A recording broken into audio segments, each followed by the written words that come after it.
Hello, good morning to all. Now, after that, we start the next topic chemical thermodynamics. First, upon we introduce that what is the chemical thermodynamics, the energy of body, which is defined as its capacity to do work. The definition implies that the body with high energy can do more work. For example, a raised weight has more energy and hence it has greater capacity to do work than the weight on the ground. So, the energy has many different forms such as kinetic energy which produces by virtue of movement of an object. The potential energy is due to the position of an object. The heat energy transferred from one object to another and due to the temperature difference between them. The radiant energy which can be associated with sunlight, electrical energy which produced in the galvanic cell, chemical energy which stored in chemical substance, and so on. So all these various forms of energy can be converted from one form to another, that is the transformation, and hence all these different types. For the instance, when water in the reservoir of a dam which falls down, so its potential energy is converted into kinetic energy, and if the falling water is used as a drive turbines, the kinetic energy of the water is get convert, that is it is converted into once again in the heat energy. So when a substance participate in chemical reaction, the chemical energy in the engine, that is chemical energy into electrical energy in galvanic cell, electrical energy is converted into chemical energy in electrolytic cell, mechanical energy is converted into electrical energy in dynamo cell, and so on. So it is important that the different form of energy, they are inconvertible, and hence energy can neither be created nor destroyed. So students, the different form of the energy are therefore related with the quantitatively, they are connected together, and hence thermodynamics that deals with the study of such quantitative relationship between different forms of energy. So the simple thing is that just we split that word. Thermo means heat, dynamic means what, to change, and hence according to that the physical and chemical processes, they are accompanied with energy change. Therefore thermodynamics is concerned with the study of energy transformation in this process. It is the branch of science that deals with the different forms of energy, the quantitative relationship between them, and energy change that occur in physical and chemical processes. So here we say that the thermodynamics is the concern with mostly energy change.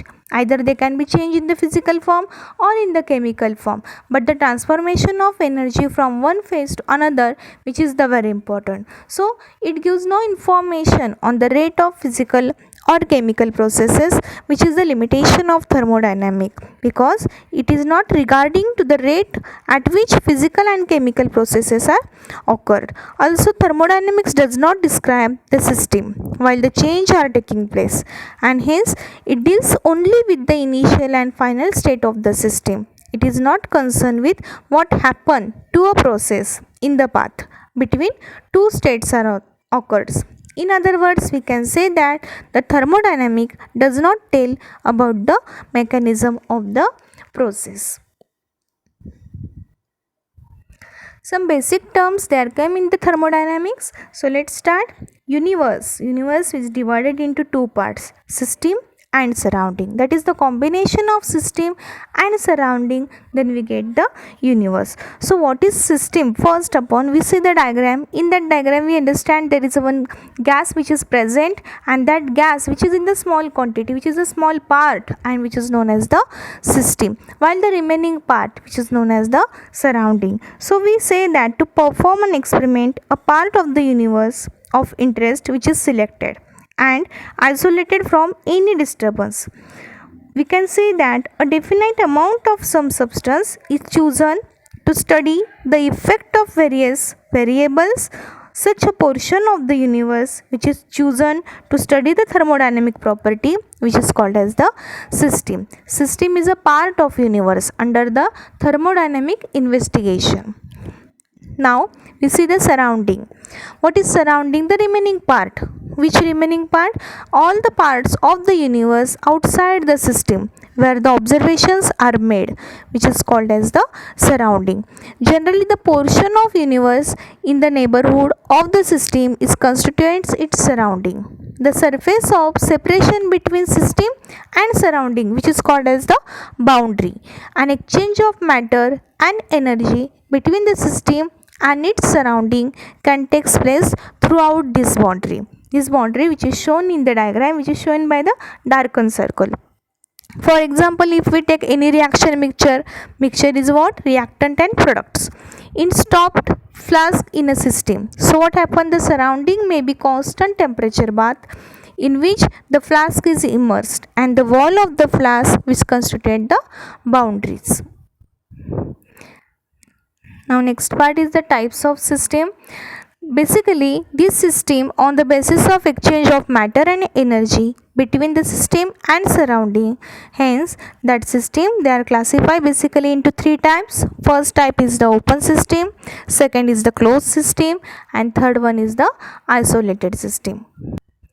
Now the types of system in which we first see the open system. Very simple example. System can exchange both matter and energy with its surrounding, which is known as the open system. We take any example. In the open system, if we take a sample of liquid water which is placed in the open container. So, dear student, what happened? Water vapor can escape from the system into the surrounding because it is openly, or can be condensed from the surrounding into the system. At the same time, heat can flow from the system to the surrounding, or we can say that it is in the opposite direction. A chemical reaction which carried out in open container, animals, plants, human beings are some examples of the open system. So good example is hot tea in a open cup, which is the good example of open system. Now the second one, closed system.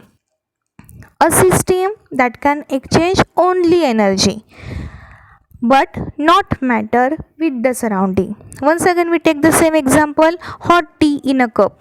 If it is covered with a saucer, it is a closed system. Same example, once again, a sample of liquid water placed in a closed container. Whenever it is closed, then we say that it is the closed system. What happened in the open system? Hot tea in an open cup. There is no any saucer is covered with that. It is the example of closed system and open system. Very simple for the understanding.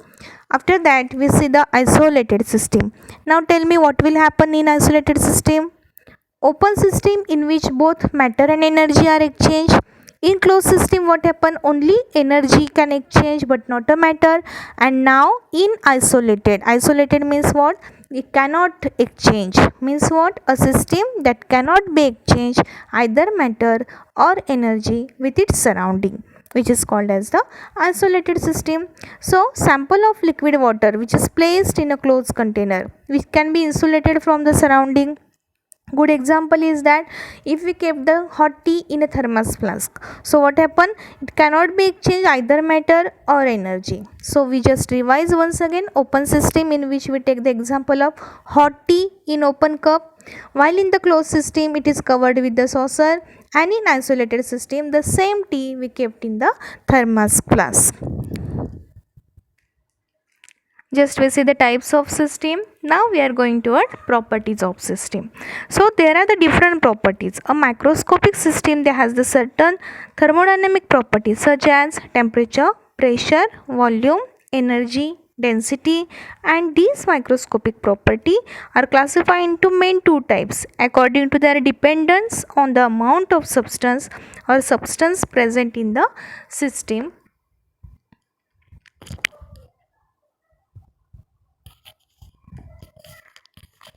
That one, first one, extensive property.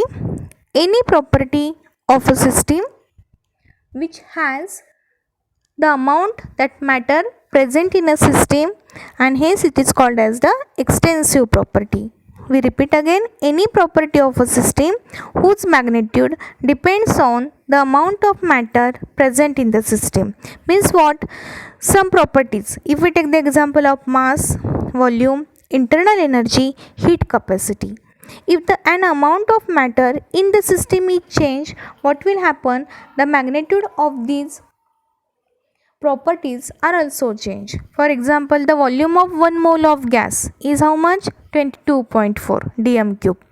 But if we take the 2 moles of gas occupied, then its volume is how much? 44.8 dm cube at STP, and hence it can be changed the volume, and hence we say that it is the extensive property. While second type is the intensive property.